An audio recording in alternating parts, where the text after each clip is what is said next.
Hey there, I'm Chef Dennis, and welcome to Good Day Google Plus. And as I love to say, it's always a good day on Google Plus when I can share time with my friends and hang out with all you and just have some fun today. It's a light, airy day. It's not light and airy down in Florida. It's hot, but thankfully it is a little airy. There's a nice breeze, and there's not a lot of humidity, so it's feeling pretty good. We're not feeling the heat of summer yet, but I know pretty soon it's going to be here, and I'll be turning that air way up. But we're here today with some guests and a special guest for a little while. We're missing Lisa Hodnanian, but she will be in to join us shortly. So I'm just going to run down real quick and introduce who is here, and then we'll get on with our special guests and let her make her announcement, Carolyn, and we'll go from there. So I don't know how you see it, but on my left I have Sue Aston. Hey, Sue, how you doing? I'm fine. Hi, Chef Dennis. How you doing? Great. Glad to see you from across the pond here. I know. It's not such a big pond, really, is it? No, it's not. You know, it's getting smaller and smaller, and we've spent enough time on together now that it seems just normal for us to be chatting. Yes, it does. Come from us from the coast of Cornwall? That's right. Yeah, quite remote down here, but it's lovely. I bet it is lovely, you know. So, and then we're going up to my friend from Georgia, Stan Bush. How you doing, Stan? I'm doing great, man. It's a good thing I can see in the film strip you've got me and Marc separated, just like they'd have done in the school, in the classroom. The teacher would have had us because we'd been a little bit of troublemaker there. But I did notice, too, that she's not from Georgia. I could tell by the accent. No, she's not from Georgia. I was really surprised by that. She's like from UK, Alabama. is that right? Alabama, okay. Must be LA, Lower Alabama. Lower Alabama. Yeah. Down by the coast. Mm-hmm. But we're glad to have you here. And on my screen, you're right next to Marc, so I don't want you guys to be going, don't touch me, stop touching me, he's touching me. Well, I noticed in the green room he didn't have any deodorant, so might be a little scary. Let the games begin. Let's move over then to Marc for his rebuttal. Yes. Marc, how you doing? Tampa, so you're in the same state, not very far from me. Not very far at all. I just want to thank Stan for also coming, from his favorite sushi place, because clearly that's where he is with that backdrop. It's a geisha house. It's a geisha house. Oh, In that case, we might want to join. Okay. Yeah. So why didn't you come with the full makeup and the dress on? Well, because I didn't want to wear. I thought I'd be wearing the same thing you would. Oh, There we go. Dueling kaboom. Let's leave. Sounds good. Well, I'm glad we're off to a good start. Before the merriment gets too far, let's move over to Carolyn Caperna and let her talk about the reason she's here and what she wants to share with us today. Hey, Dennis. Thanks for letting me stop by again for a real quick second, and I won't take too long before I let you get back to the Good Day Google Plus comedy hour. But I wanted to stop by and invite everyone in the audience and all of you on the panel, of course, to come help us get some charities onto Google Plus. I've teamed up with Greg Trujillo and Dennis Deuce to work on a project with a local charity here in Central Florida this time, Harbor House of Central Florida. They're new to Google Plus, and we've been helping them out for a while now. You may remember the video that circulated of Greg jumping around and dancing around in a rather staggeringly large pair of high heels, and so he walked a mile in those as well, and he's decided to auction them off, hopefully try and get a little bit more than we paid for them to benefit Harbor House, donate back to them. And Dennis has decided to join him in the challenge. That's Dennis too, not me. Okay. Not you. I was going to ask you if you wanted to join in the fun. But Dennis is actually going to be taking the Walk a Mile in Her Shoes challenge. He's going to be doing it live during an HOA on Wednesday night, and he's going to be walking around, I think, the bar where Bandwidth is held normally. And so we're going to do that, and we're going to auction the shoes off on a special show on Sunday at the end of the week. So we're hoping to get some people to join us. We really want to use this kind of structure as a tool to encourage nonprofits to use Google Plus for all they can to. Sorry, I'm coming to you from my cell phone and it's falling all over the place. We want to use it to encourage nonprofits to step onto Google Plus to bring their message to a broader community than the ones they might normally reach, and just use it to get some dialogue going and do some good. So I won't take any more time, but thanks so much. Great, and we will. Harbor House is a really great charity too. If you want to enlighten everyone a little bit about them, it's a place where families can go with their pets because so many are reluctant to leave home in dangerous situations because they're afraid to leave their pets there. Exactly. Harbor House is one of the largest domestic violence nonprofits in Central Florida. They actually are the only, I think they're the only domestic violence shelter in Florida that has both a licensed daycare and a licensed kennel on site. So the entire family can go there if needed. They take both men and women, homosexual, heterosexual, doesn't matter. They're very, very wonderful people, do some great work, and they educate the community.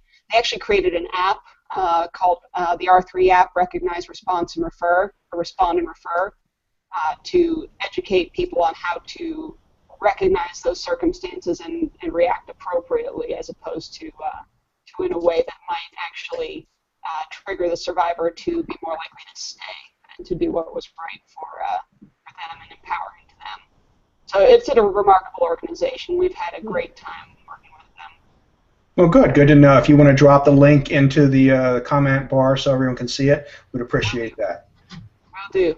All right. Thank you very much. You're welcome, and I will see you soon. See you tonight.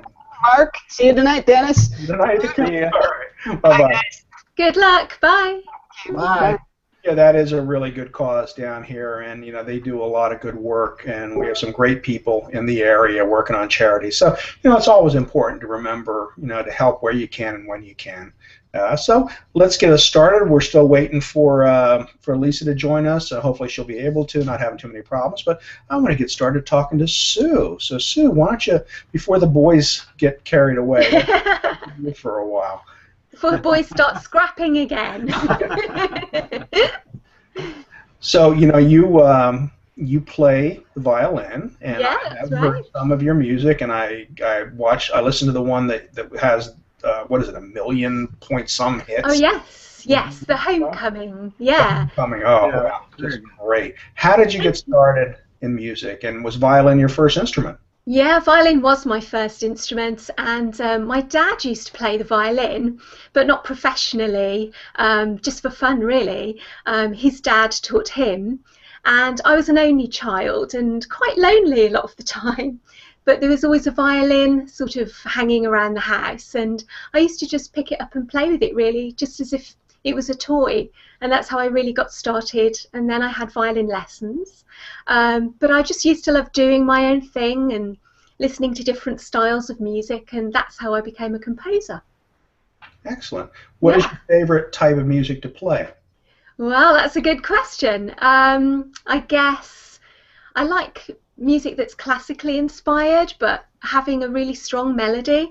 So it's a bit of a crossover, really. I love kind of the passion that you get in classical music, especially the big symphonies and the concertos, but I love the beautiful melodies that you get in folk music, and I think that inspires me as a composer as well. All right, well, some of my favorite bands in the 70s were bands that had violins in them. ELO, Oh, brilliant. Oh, yeah, fantastic, aren't they? Kansas. Yeah. Just Jean-Luc, no, that was it Jean-Luc, or there was another violin? Who is that? well, it was Charlie Daniels, of course. Devil Yeah. Went Down to Georgia. Yeah, Charlie Daniels. But there was another guy. It wasn't Jean-Luc Ponty. Oh, the Cajun guy. Yeah. Kershaw, was it? Yeah, Doug Kershaw. I think that's right. And Yeah, and then there was also a local band. Well, it was actually from Boston area called C Train. Oh, oh yeah, They had an amazing violinist, and he went on to do other bands and C Train kind of went away. But do you like playing any kind of rock-inspired violin? Oh yeah, I absolutely love rock music, and I used to listen to a lot of punk rock when I was a teenager. I was a bit of a strange teenager, I think, because I was attending music college, but I love listening to kind of angry punk music and rock music. I just love music that has a real energy to it. So I think that comes a lot into my writing as well.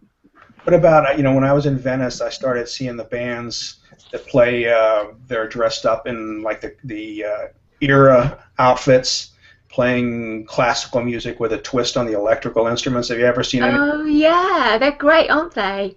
It's great that it reaches such a huge audience as well, isn't it, I think? Disney even has those down here. They have them playing. I forget what the genre is called, but really fun to listen to. It's always one of my favorites. I did try to play the violin once. Did you really? I did, because I have such fat, short little fingers. It was not a happy event. I had played the upright bass for a while. Yeah. But the violin just wasn't happening. Oh, you obviously need a better teacher. That's what it is. I don't know as much as my fingers. So. Well, actually, I have the shortest fingers, I think, in the world. I have hands like the size of a child. So it doesn't have to be all to do the length of your fingers. Okay. Well, I was using that as an excuse. Now you're just making me look bad. I'm sorry. So anyway, we have another musician on, and I'm going to turn it over to him, and because I saw guitar in his background. Marc Ensign, how you doing, buddy? Good. How are you doing? I'm good. So what's up and good on Google Plus for you today? What are you doing? Well, I'm doing this talk at 12 o'clock or 1 o'clock, and I'm here. You're here. So it starts there. Not much. Like I said, we were talking earlier. We're in the process of moving, so everything I owned is in a box. So anything that wasn't boxed, I put in the background. So it actually looked like I wasn't almost homeless. So what kind of, since I didn't know that side of you, what kind of music do you like to play? I mainly play like R&B, rock, funk, that kind of stuff. I used to do a lot of work on Broadway and stuff like that. So that was my my genre, what I mostly did. I went to music college as well in Boston, and made a great living as a professional musician, had a blast, then just got tired of living on the road and traveling so much, and at the end of every gig you're always unemployed, and it just gets a little stressful. So I kind of I outgrew it a little bit. I know, it's a rough life. I did that for a while when I was younger, but probably not anywhere to the degree that either you or Sue did. My gigs were all kind of local. So it's kind of tiring after a while. I can't imagine doing it your entire life like some of these bands do.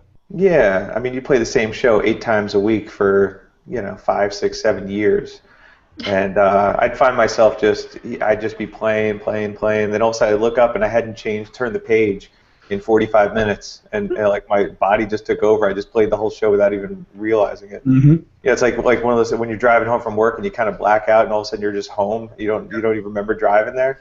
I tell you, I've had nights like that. Yeah, there were nights I'd look at myself at the end of the shift, and I would be like soaked from sweat because it was so hot in the kitchen.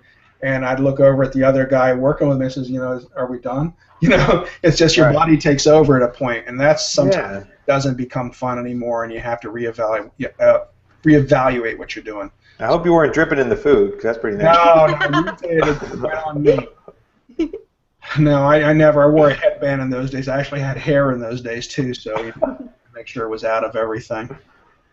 It was not a pretty sight back in the kitchen when it was hot. But so, do you play anything else besides guitar? Or?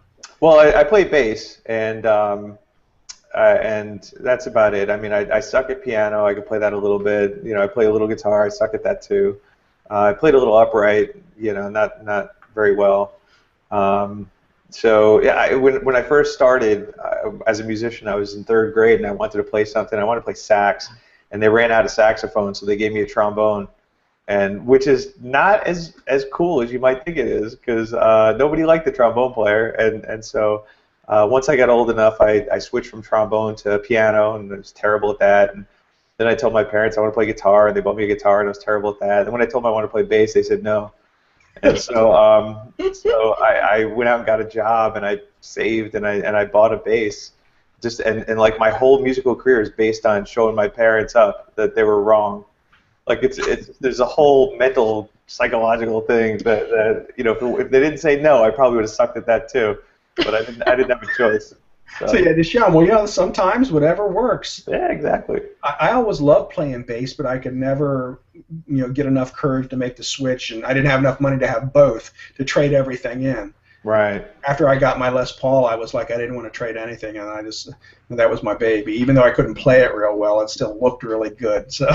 Right. Sometimes it's better to look marvelous than. Oh, yeah, exactly. You know, it's hanging up on the wall, it becomes a piece of art. Oh, now my brother has it. He's since my carpal tunnel took over, he got my my Les Paul and my Ovation. I still have the Martin, but I haven't seen it in a while. It's sitting in the closet. Right. Yeah, I have a '69 jazz bass that's sitting in the closet that I just I don't it doesn't feel right to me. Like I don't play it very well. Like you know, 'cause I'm used to a 5-string. It's just an old bass, but it's such a great instrument. You know, I don't play it, but I can't get rid of it. No, you don't want to ever get rid of that. Not unless you know it comes to a time where you just want to sell it to get rid of the memories and see how much money it's worth. Right, exactly. That's a pre-CBS, or is it? Yeah. The CBS was in the it was like I think the changeover was around 70. Yeah, because we had a Jazz Master. Only because the store didn't have any Stratocasters when my mom picked it up, and she didn't know. So, pretty cool guitar. Nice. Yeah, gotta love it. Ah, the old days. Yeah. All right, Stan, you've been nice and quiet through this, so now I'm gonna give you your turn for the rebuttal. No. How you doing? So, what's good in Georgia today? Well, behind this little geisha where the geisha girls, they're changing back there, but behind this screen, I have a guitar too. Really? Oh. Yeah, I play guitar. I started the saxophone in like the, I think it's 3rd grade. I started playing saxophone because you know all the cool guys play saxophone. Yeah, there were trombone guys, right? I mean, everybody hung up with the trombone and the saxophone guys. Ooh, but I wanted to play the saxophone when I was younger, but they wouldn't give me that. They said you have to start with a clarinet, and I went, yeah, I wouldn't do that. Yeah, I wouldn't. Yeah, I would have never picked up music at that point. But you know, I played the saxophone for a while, and I remember, by the way, the band that had the violins was, and the reason I was having a problem remembering it a while ago is because I actually saw them. There's that long ago. Was a band called It's a Beautiful Day, and they had a song called Whitebird. I don't know if you've ever heard that. I don't know. I'll have to Google it later. Yeah, I still listen to that song. You know, like whenever I can. It's a really, really nice song. Well, you know, I love listening to the music of the '60s now, and I say, boy, they sold us such a load of crap. This was our music. This was, you know, we were revolting, and we were listening to and you listen to it, and it's like, oh, there's strings, there's horns behind it. You know, it's like Tony Bennett could have sang the same song, and it wouldn't have mattered. You know, it was just a long-haired guy singing it, made it our anthem. You know. Yeah, it was pretty tough coming up in the age group that I'm in, you know, because we had to go listen to bands like the Rolling Stones, you know, before a long time ago, and not to mention having to duck away from all those dinosaurs. Yeah, that's very true. The dinosaurs were a problem, but you know, how's Kanye West working out for your generation? Yeah, we'll take Fred for Kanye West. Yeah. They said that Kanye's mother told him that he could never be a musician, and I thought, well, she was kind of right, but I'm not a big fan of his at all. But he does have actually some very good music. I just have never heard him yet. I thought he was a basketball player. Tells you what I know. You thought he was what? Basketball player. Kanye West. That tells you what I know, huh? I have XM in my car, and I just listen to the 60s and the 70s pretty much. Yeah, that's my wife. We have XM, and she listens to a station called Love, and it's it's very different. It's not the station that I would have listened to, but But she is my wife, and I have been married to her now for 31 years. So, Wow. yeah, yeah. Mine likes to listen to talk radio, and I firmly believe that radio was meant for music, not for talk. So it does not make sense to me. Yeah, she was. But you do what you got to do. My wife just loves the sound of my voice, so she just loves to hear me talk. I can understand. It's very melodic, soothing. And I remember at dinner, she was laughing. Just don't tell her I said that if you can. Yeah. Your wife must be a saint, man. That's all I can say. She must be a saint. Well, at dinner she did have a little halo over her head. Yeah. You are so overmarried, and I've never met her. But you got like in the line. I know that my wife. I mean, I'm way overmarried. In the line, they're like the hookup line, before you come to Earth, and like I don't know, maybe Lizzie Borden stepped out for a minute or something, and me and Cheryl hooked up. But if it wouldn't have been for that little thing, I would have not had a good thing, because I'm not the most, lovable guy sometimes live. Really? You could have fooled us, I'm the same way too. But then again, medication does a lot to help you. So. Oh, that's always my claim to fame now. Is I've calmed down quite a bit since my chef days too. So that just getting out of the kitchen made me a little more mellow. Now I'm back to having fun in the kitchen again. So it's a good thing. So Sue, what else do you play besides violin? Do you play anything else? Yes, I do. I play the piano as well. I had to sort of learn the piano in order to get into music college. It was like one of the requirements. But this is where having small hands wasn't a good thing, because I'd find it quite hard, getting all the chords and everything. So it wasn't really my natural instrument, but it's very good actually, sort of working as a composer and a music arranger, because it gives you a good sense of harmony. So it's very useful, and I do write a lot of music on the piano, but I wouldn't perform it live. Do you, when you write, do you see the notes? I've always a serious composer. I've never had a conversation with a serious composer. Oh. And I did take some classes when I was in my youth, and I thought I was going to be a musician. Yeah. It turned out to be a lot harder than I thought it was. So I went back to business. But I mean, I know someone would say, they could actually, I could never quite see the notes and know where they were or what they were, Oh, right, yes. Yeah, we did have to do a lot of studying with that, and it was a bit tedious at the time, but well worth it in the end, really. Yeah. How long does it take you to write? Do you write freehand now when you're writing music, or? Yeah, I do actually. I usually, I like sort of curling up. I'm the sort of person that likes curling up with a real book rather than a Kindle. So I'm the kind of person that likes curling up with a piece of real manuscript paper. And yeah, I get it done really quickly. I find that the ideas just come all in a rush, really. And yeah, I work really quickly. Deadlines are good as well.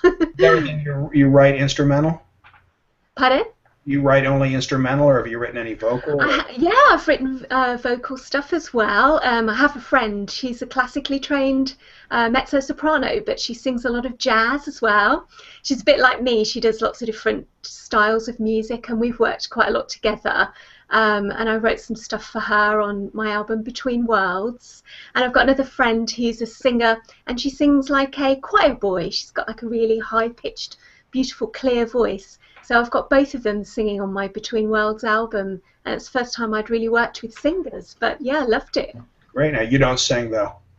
No, I do impressions of Kate Bush, but only when I'm on my own in the car. Nobody else wants to hear it. Oh, I don't know. I can't think why. Does Phil play anything? Yeah, Phil's a guitarist. He used to be a guitarist in a rock band.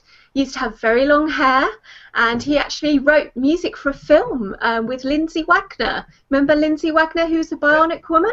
Absolutely. Yeah, it was called This Child Is Mine, and Phil wrote one of the rock songs, sort of like when the troubled character sort of entered the movie. That's when his kind of thrashy rock song would come on. So yeah, he's a musician too. I kind of thought he was. I love, I can You see can tell. We all used to have much more hair than we do now. You know, if I could find the picture of me in fringe with the hair and those big mutton chop sideburns. Oh wow, Nice. you've got to find that out. We have to see that. Yeah, I'll have to dig that out from somewhere. Definitely. Throwback Thursday. It'll be quite amusing. Yeah.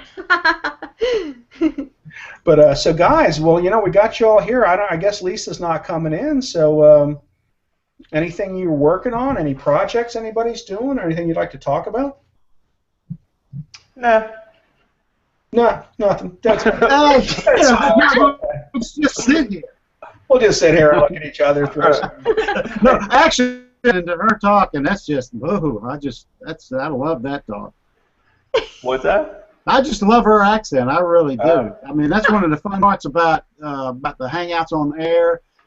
You know, I mean, obviously I talk, but when I get in these situations and I'm listening, and I'm listening to accents and watching them, I used to not really understand as much, like Mia Voss and would talk about the accents of David Amerland and those guys and the way they talked, and it was, you know, I just didn't see how, what's so, you know, enamoring about that, but I mean, I was just looking at her going, wow, you know, that is really, I just love the accent.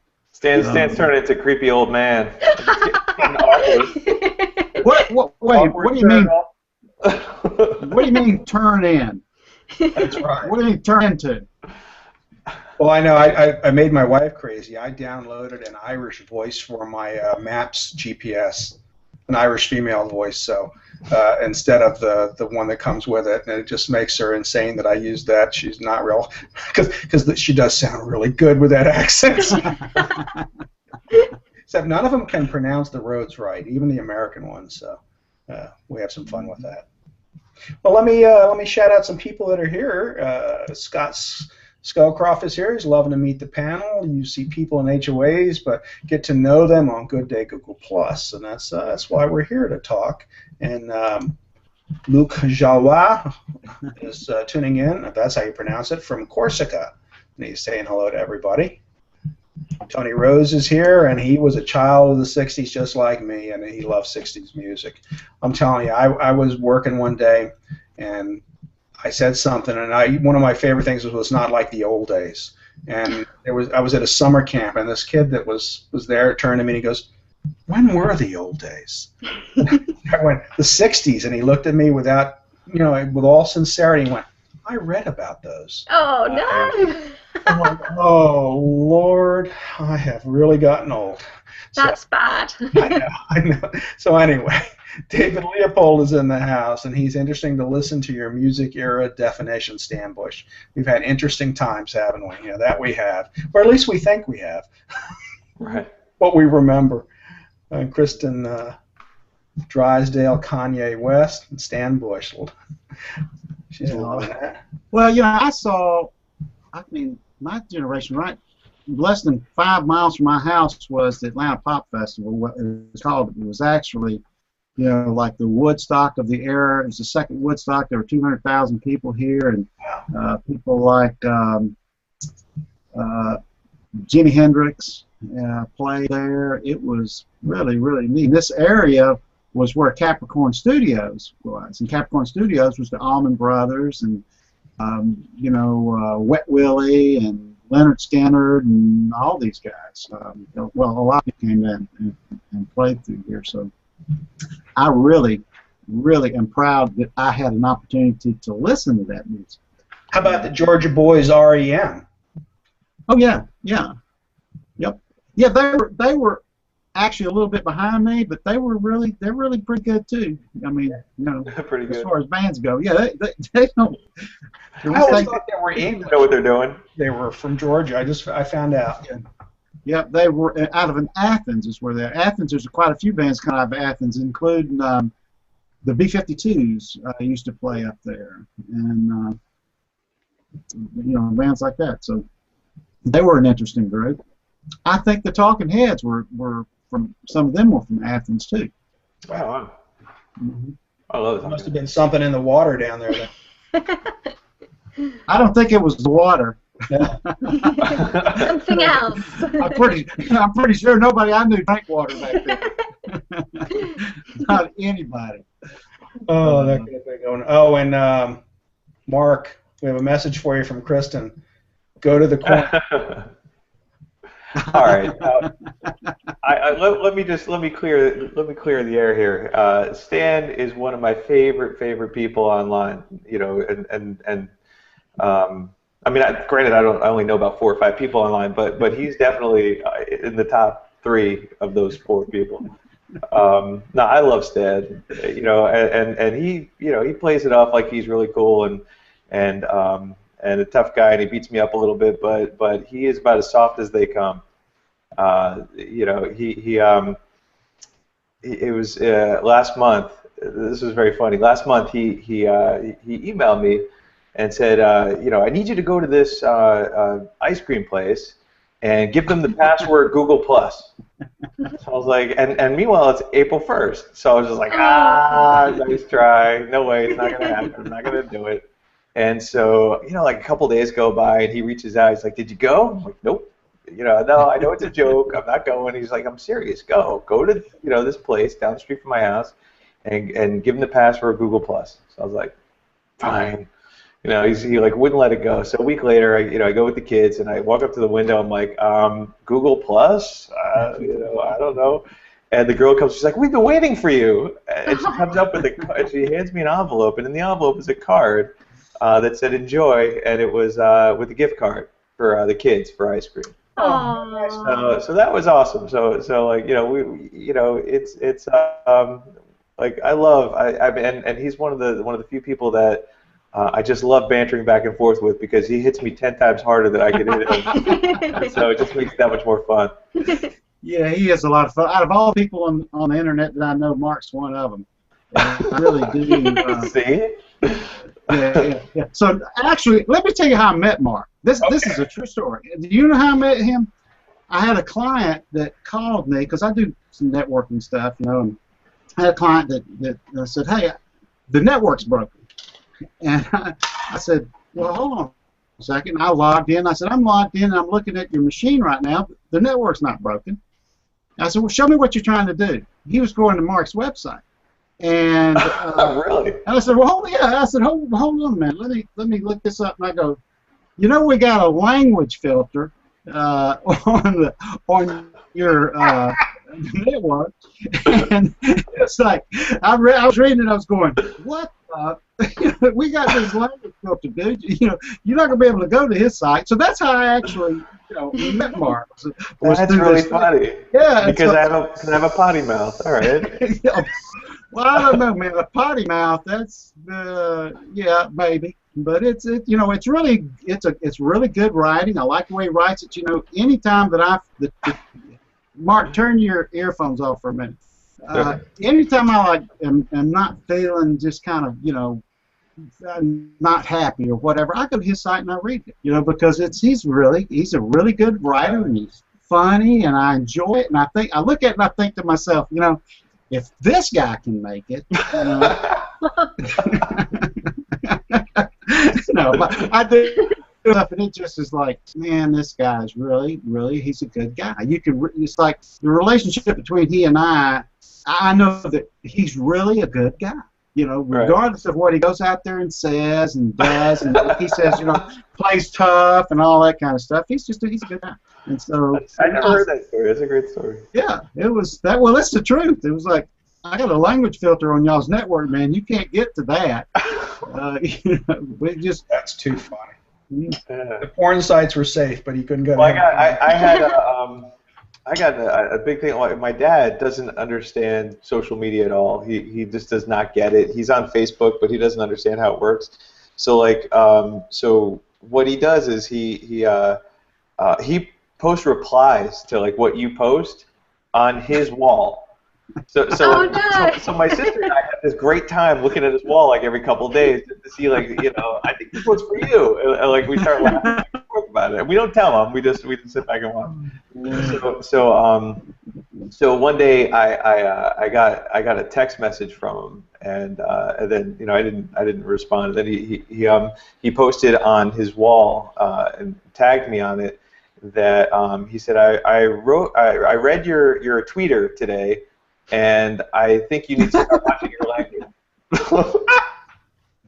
So I was like, what? And so I figured he you know, a tweeter meant blog. I see how he can confuse those two, and have to watch my language. And so I had responded, "Go home, Dad. You're drunk."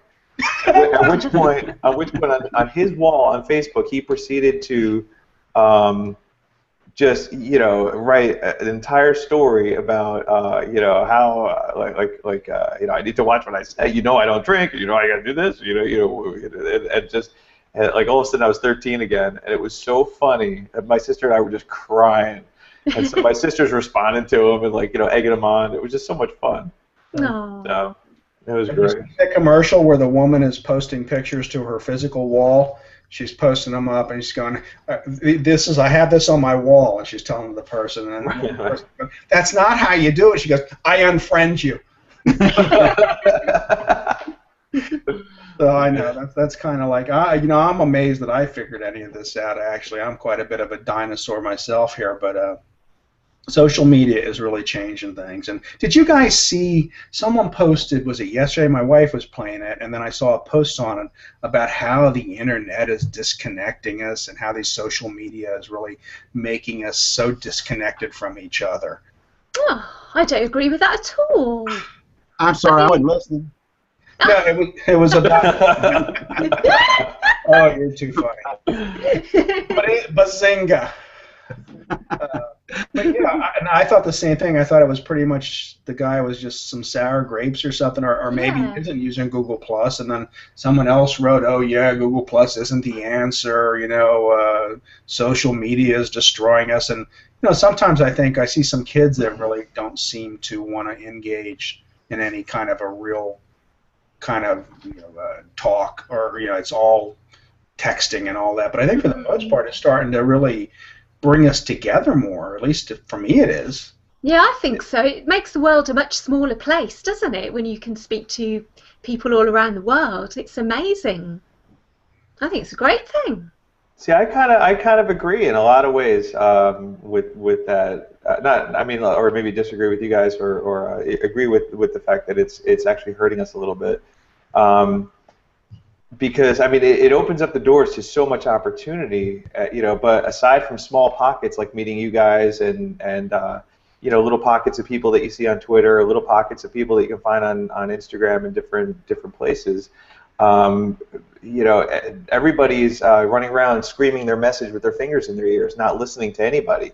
And so, so what we do is we start tuning each other out, like, because I have something to say and I have to get it out to you, and I'm gonna you know, barf it up all over you, and then I'm gonna run away because I got somebody else to talk to. And it's the digital equivalent of that guy that goes to a networking event and has 150 cards and has 5 minutes to get them out before he can get in the car and go to the next one. He doesn't make any relationships. He doesn't meet anybody of any value. It doesn't create anything that he's going to go home with. But he accomplished his goal of getting those cards out. And you know, it's become more and more like that. And you know, and so as you know, like we have to you know, folks like what we're doing, and you know, Mia Voss and all these other folks that are out there really really engaging and really connecting and really you know, building relationships. Like, that's got to expand. We have to start infecting everybody else, because you know, wait until our generation, you know, the generation that, you know, my kids, they're growing up in, where my daughter, I don't think she's ever dialed anybody on her phone. She always just texts everybody, and she always Instagrams everybody. And it just, like, that's just how you communicate. Everything's a hashtag. So it's true in a sense, and you know, I think it's something that we have to, you know, be mindful of. Well, mindful of it is one thing, but the facts are that's just the way it's going to be. And so you might as well kind of figure out how you're going to fit into that. Like, I don't use 90% of what most of the social guys do as far as tools to, you know, take that data and figure out this and that and stuff like that. It's just not what I do.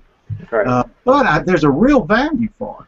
And when I see guys that are talking about that stuff, I pay attention to them, because I know that I can take that information in and figure out what I need to do for me personally from a social standpoint.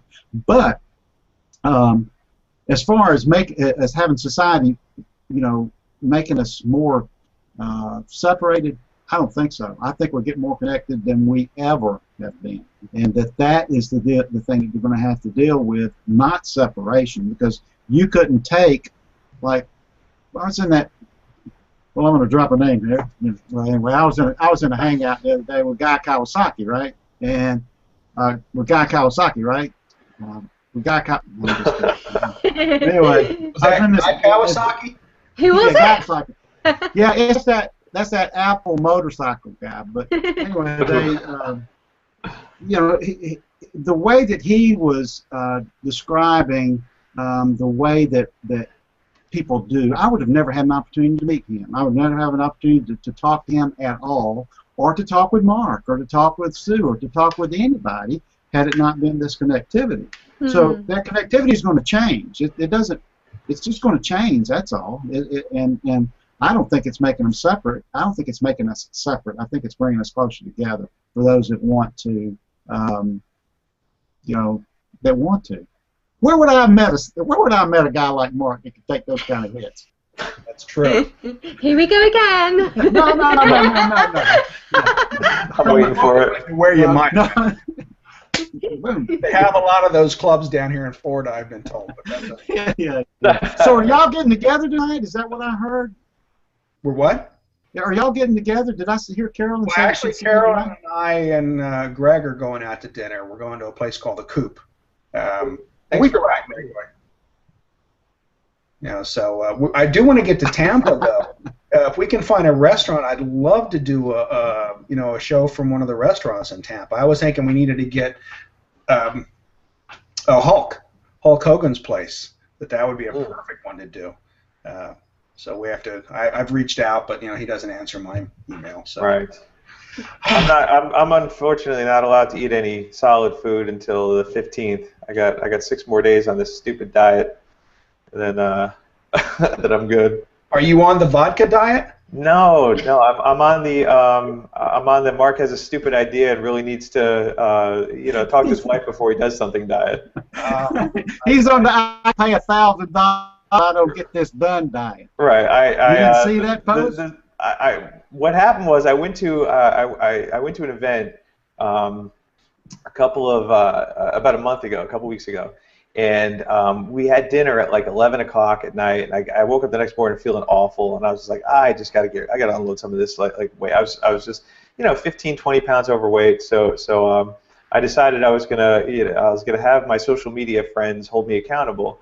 And so I started writing a post about it, like and I'm gonna tell you how I'm doing, and you guys are gonna bug me, and that's gonna be that. And then I found myself writing that, and if I don't make it by May 15th, I'm gonna write a check for $1,000 to the Westboro Baptist Church. And it just kind of fell out of my mouth, and I was like, oh wow, that was a really stupid idea, because like they're the most horrifying people in the world. It just goes against everything I believe in, and I couldn't live with myself. I wrote a check to these people that just hate everybody, and so I was like, well, that'll get me going, and I posted the check on my refrigerator, and then a lot of people lashed out at me saying that I was really obnoxious for doing that and very hurtful and all this other kind of stuff. But who were they? Who were they? I'm not gonna start naming names. Yeah, point them towards me, man. Just send me a message. All right, but it was the incentive that I needed. I mean, it's May 15th is the deadline, which is next week, and I started at 196, and today I was 181. Great. So I have 1 more pound to lose, and the fun part about it was I actually did it really, really healthy. Like I didn't starve myself, and I started drinking shakes for breakfast that are kale, spinach, and apple and stuff like that. Like I eat more vegetables and fruits and stuff. Like I eat all day, fruits, nuts, vegetables, and lots of protein. I cut out carbs. I cut out sugar. So I don't feel like I'm missing out on anything. I made a deal with myself that I'm allowed to have a cheat day, or like I could have ice cream or whatever I want, anytime there's a holiday or a full moon. And it sounds ridiculous, but it was one of those things that like allowing myself the holiday, meant I didn't have to miss my son's birthday cake, and the full moon was like worst case scenario. At least once a month, I was going to be able to cheat a little bit. So I always had something to look forward to. So I have like the full moon app on my phone, and it warns me when there's a full moon coming, and out on the back porch howling when it. And I feel great. I've never been healthier. I've been exercising like crazy, and just feeling really good. That's great. And in fact, like I'm not even, I know I'm gonna nail it. I only have a pound to go, but I plan on keep going with it. Like I just, I don't want to go back to the old, I don't want to gain it back. I don't want to go back to that old person. I want to keep going. Definitely, and then let me tell you too, it gets harder the older you get to take anything off. Tell me about it. Yeah, and I tried gray hair in there. I tried those shakes for breakfast. But I kept going through more ice cream than I could keep in the house. It was at the first week. I was like, oh man, it tastes like mud. I mean, it was disgusting. And then I found like I don't know. I guess your palate changes after a while because after a couple weeks, 2 weeks or 3 weeks, like I really look forward to it. And I was like, ooh, I get to have ground up kale today, like yummy. But actually, it's actually pretty good. So. Well, I think the worst diet I was ever on, I got to eat all the tofu I wanted, pretty much, which wasn't a lot of tofu because I really didn't like it. But someone had tried to have me make that into a milkshake, and that was the worst thing. That doesn't sound good. No. Milkshakes, they're nowhere near as bad. But that tofu shake was not a happy thing. Yeah, I don't think I could do that. Now here, Kristen Drysdale saying, fruits, nuts, and ancient grains, the king's diet. What are ancient grains? Just like old stuff? Yeah. So the things you've had in the like ancient grains meaning like Cheerios that are 4 months old with the box left open? That's the ones. See, you know. Tony the Tiger passed this last night. He did? Yep, the guy that did Tony the Tiger was passed last night, I think. Yeah, so I just thought I'd bring up a downer point. Jeez. You do know that it's taken everything in my power not to be insensitive and use and come up with a good "they're great" joke. You know that, right? yeah, I know you are. But I would be willing to listen to it. As long as Snap, Crackle, and Pop don't go, that would be the end. That would be too much. So here we have, where was it now? I saw something. Oh, Scott, here we go. You just know you even make your diet goal, you still have to donate the $1,000, just saying. Not to them.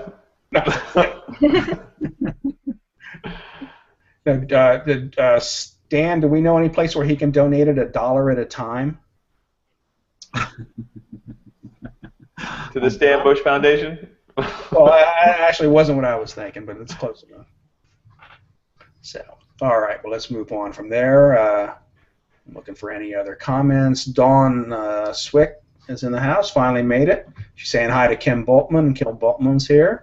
Glad to see her, too. And here is Vivek Tiwari. Stan Bush, you look like my ex-boss, George from Michigan. You're not from Michigan, are you, Stan? No, but I spent a whole week there one night. A whole week there one night? Yeah. Well, I spent a night in Detroit that I never want to repeat again. That was it. That's exactly where I was there. Yeah. Was not. Sounds interesting. I did not move part of the city, but still. We moved and we went in the wrong neighborhood, I guess. I mean, well, actually, I don't guess. I'm sure. We moved in the wrong neighborhood, and they threw a brick through the window the night there. The night we moved in. Didn't have welcome around the brick, did it? No, it didn't have welcome. It said something about going home. Sorry about that. I was just having a bad day. Well, I complied with them. I wasn't there very long. I complied. Yeah. Well, that was probably a good thing. Yeah. I wasn't there very long. Kristen Drysdale put up what she was talking about: spelt, kamut, quinoa, and aramanth. What's aramanth? Yeah, I have some of that. Yeah. Oh, what is it? Mm-hmm. I've not heard of that. Some yellow stuff. As a matter of fact, I bought some dates for it the other day Oh. to put into it. Mark, it's a different date that I bought. I was, I was holding back. I didn't, I was just trying to be nicey nice, and I was keeping it to myself that time. Oh, gotta love it, huh? Yeah. But that stuff I didn't yet. I would like the recipe. For from where? From Kristen? Well, yeah, that amaranth. Is that right? I mean, the only one I have is like amaranth. Is that how you pronounce it? Yeah, it's just one of the. I think there's another name for it too. I can't remember, but amaranth is actually pretty good. Amaranth, or however you say it, and spelled. I've had quinoa. I've never gotten real attached to. It's okay, but and also the first time I was in a Whole Foods, and I could never find quinoa anywhere. And I would ask people for it, and they would just look at me funny. And I finally asked someone in Whole Foods how to pronounce that, and it was quinoa. So yeah, quinoa. Right. Yeah. Quinoa, no, quinoa. So. I bought some teff. Teff. You ever heard of that? What is it? Teff. Teflon. Yeah. I had never heard of that either. We'll have to ask Kristen. You got anything on teff for us? Right. Well, it's an Ethiopian grain. That much I know. Okay. Well, considering how little food they have, I don't know if that's a good thing or not. Then. Yeah. The grain is really small, but might be good for your diet then. Yeah. I just haven't figured out a way how to cook that yet. Sounds good. And Elizabeth is here, and she's saying, "I'm all for living foods, great alternatives to all the toxins in our standard food chain."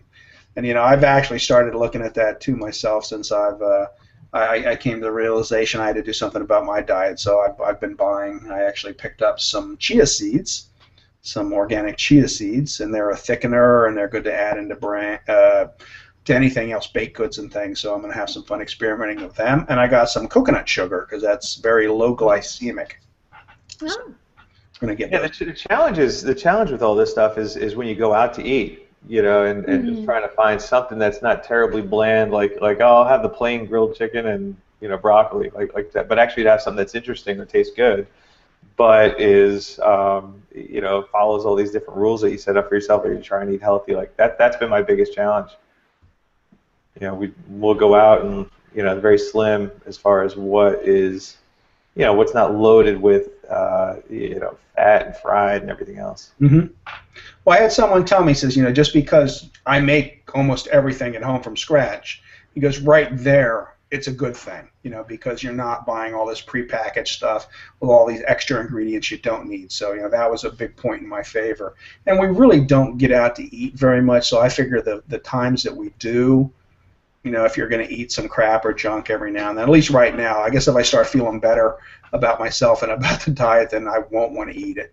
But at this point, I'm not worried about it too much. But I just bought a bunch of really good root vegetables. I'm going to roast them up. Someone was asking me about making a vegetarian paella, and I did have a recipe for it. I just never got around to it. So that kind of encouraged me to do it. So I know my wife won't eat most of it because she does like a lot of vegetables. Root vegetables aren't her favorite. So we'll have to probably throw some chicken on the grill or some shrimp on the grill too to make up for that. But that's the good thing about living in Florida is you can really grill all year round, and right. You can eat a lot better that way with grilled foods. So. Right. And Mia Voss put up a cute little thing. Our Food and Booze was yesterday, our first one, and she said, "I'm going to use it in a sentence. I spelt quinoa all over myself yesterday on the Food and Booze." Love all those grains. He's too funny. So I got a big garden of kale. What's that? I got a big garden of kale. Oh yeah. They did a lot with kale yesterday, and actually someone asked, "Did you massage the kale?" What? Right, and that was Never pretty done much my that. response. But the chef, on the other hand, first he didn't have a clue. Then all of a sudden it hit him. It was about all the fibers, how you have to break them up. Oh no, we use baby kale. so we really don't need to do that. But he says, yeah, when they have the big stems in them, you have to take them out. Just like you would with spinach almost. Sometimes you have to get those big ribs that are in the spinach out if you're going to cook them so they're not tough. But then you break up. Kale has a little more fiber to it, so you want to break those up. So when they said massage the kale, it was breaking. I just blended it, so there you go. Pretty sure it was massaged when I was it was done being blended. Yeah, I asked if they were. Did you put stems and everything in it? Yeah. I don't know if you're supposed to or not, but I did. Well, I've been thinking about it. I mean, I have. Is that what? No, I said, does the kale liquefy pretty much in the blender, or? Yeah, I mean, like I put kale, spinach, cucumber, and pineapple, and then put 2 cups of water, and then just blend it up. And you need a big straw, or you just need to drink. It's a little gritty. It's not going to liquefy to the point of where consistency of water or juice or anything like that. But it's but you get everything with it. Like if you juice it, you get half as much or a quarter of as much because you just get the juice, but you miss out on all the fiber and everything else. You just get the juice. So this way you get everything, and it's just much healthier that way. And so it's much more filling too. If you juice all this stuff, 5 minutes later you're hungry again. Gosh. So it's an acquired. But I just bought a Ninja, so. Stan has apparently turned into RoboCop. No, that was a little. Yeah, broke up on us a little bit there. Thought it was me. That was me. Yeah. But who is it? I think it was. What's going on there? I think it was Anthony Robbins that said, nothing tastes as good as healthy feels, and so like that's been kind of my mantra for the past couple of weeks. Just going through this whole thing, and and it does get addicting. When you start feeling good, and you wake up and you're now like pulling your ass out of bed, like all lethargic, and you jumping out of bed, excited to get on the bike and go for a ride and stuff like that. It definitely makes a big difference. So you have a lot more energy then, would you say? Definitely. Well, I mean, I'm figuring I'm carrying around like 15 less pounds, and I'm eating a lot healthier, and doing about 20 miles on a bike every day. Oh wow. So yeah, I mean, at the end of the day, I pass out by 11, 12 o'clock, but throughout the day, I'm just full of energy. Apparently, beetroot is very good for energy levels, isn't it? I've heard. What's that? A beet? Beetroot, yeah. If you drink the juice. Really? Before you exercise, it gives you lots more energy than if you don't have it, apparently. Yeah. You'll have to try that one. I don't know. Beet juice looks like it's probably gross. All I know is a friend of mine. And your shakes aren't. A friend of mine. Yeah, but I've gotten used to it. He was told to be careful how much beet juice he ingested.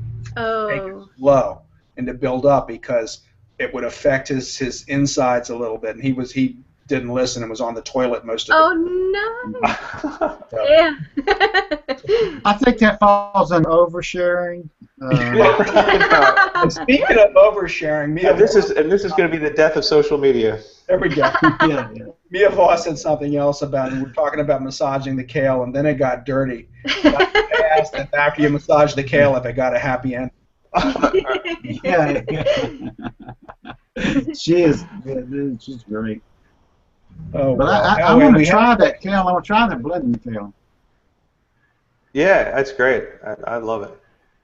Now the chef yesterday. I did it one time, but I don't think I blended it up enough. If you want, you could also put an avocado in there. It's really good. It makes it more of a shake, and adds a lot of good stuff to it.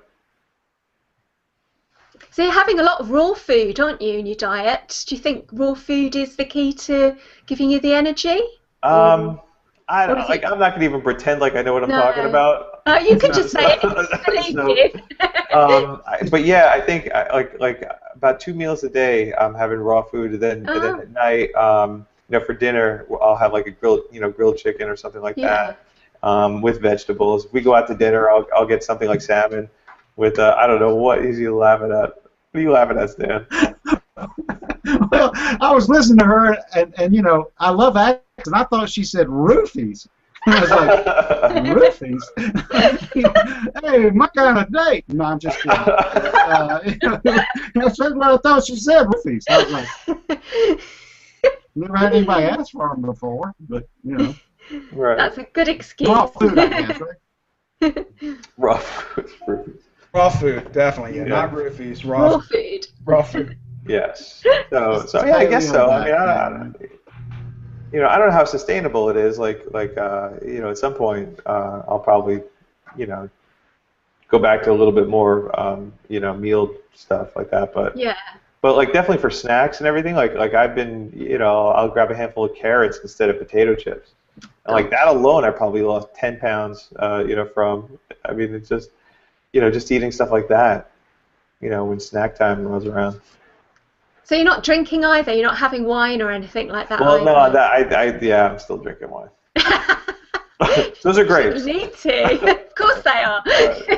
There are limits to this thing, My wife is a big fan of having a glass of wine with dinner, or like sitting out by the pool with a glass of wine. Like she, whenever I'm around, she seems to want to have a drink in her hand. So. Sounds good to me. And I'm sure there's a reason for it. I'm sure Stan. No, I'm not gonna touch that, man. But I'm listening to it because that one. I'm listening to it because I lost like 75 pounds a couple of years ago, and I gained back 40, and so I'm really kind of struggling. And I'm listening to you guys talking about how you're doing that now. And I was really interested in listening to.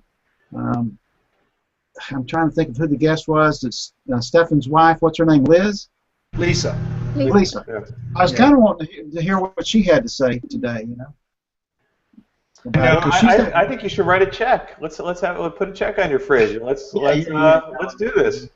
Yeah, but she does that beach body thing, right? Right. Yeah, well, maybe not. Not with me. I think you should put. I had a beach body, but my wife made me send it back.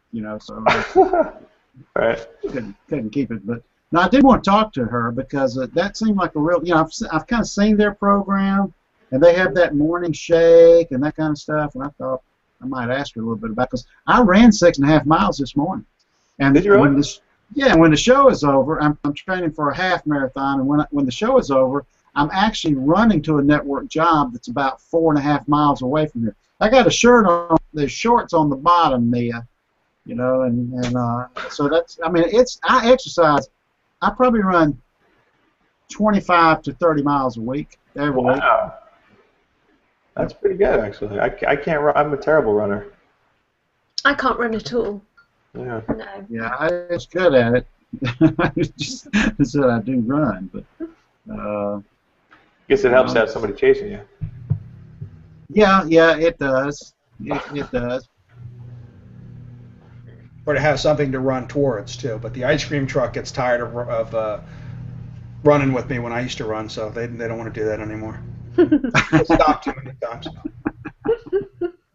Anyway, all right, guys. Well, we've hit our hour mark, and we've had a wonderful time talking and getting to know each other. And I thank you so much for being here today. And going to run through the panel real quick and see if you have anything you'd like to leave us with. Any projects, anything coming up? Sue, anything new? You have shows coming up? Yeah, I have a show at the end of the month with Christine de Graaf. I'm doing My Music Hangout, doing it with my son Dan, and all of our family are going to be taking part in the music because everyone's musical. So that should be a really great event. We're a bit like, the Partridge Family, that sort of thing. So yeah, and I'll be also having my own show in a couple of weeks and interviewing a special guest. So that'll be fun. Wow. Looking forward. Yeah. Nice. Thank you. You got your wine there and your story. Yeah, it's wine time. Wine time. Right. Great. I just got my greens. I finished my green stuff. Oh, very good.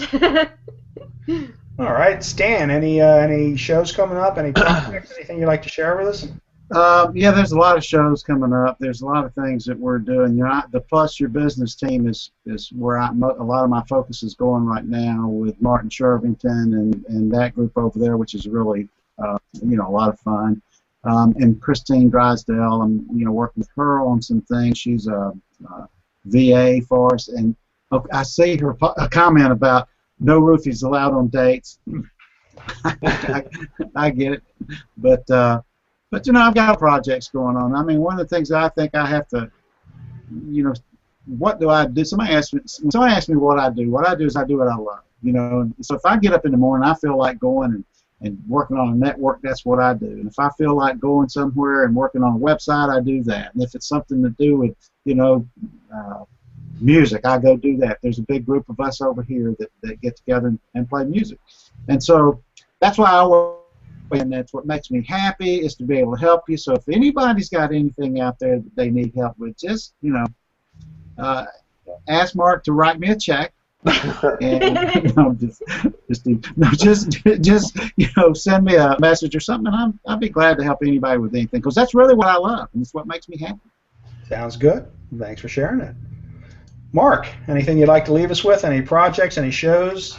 No, not really. I don't. You know, I don't want to. I don't. You know, I have the normal stuff going on, and hopefully I'll run into. You know, if anything, I'd love to just meet more people like you guys. So I'm not. You know, here to really pitch anything. You know, not like Stan, who, you know, constantly pitching all the crap that he's doing. But well, you're kidding. no, you know what? I haven't done one of these in a little while, and every time I do, it reminds me why the people on Google Plus are always so great, and why I need to spend more time here. So, if I was to pitch anything, it was just to come out and you know, reach out and say hi, because I'd love to just meet more people and just connect with more people, and you know, build more relationships. Sounds good. Yeah. That's really what we do here on Good Day Google Plus. It's, you know, it's to help network and build relationships and meet like-minded people, and, you know, it's just a great way for other people to see you in a different light than just posting all the time. So I'm glad you guys could be here today with us and share the afternoon. And thank you so much for being here. And I hope you have a great rest of the day and a wonderful weekend. And thank you all for coming to Good Day Google Plus. We'll see you soon. Thank you. Awesome. Bye bye. Thanks, guys. Bye. Cheers.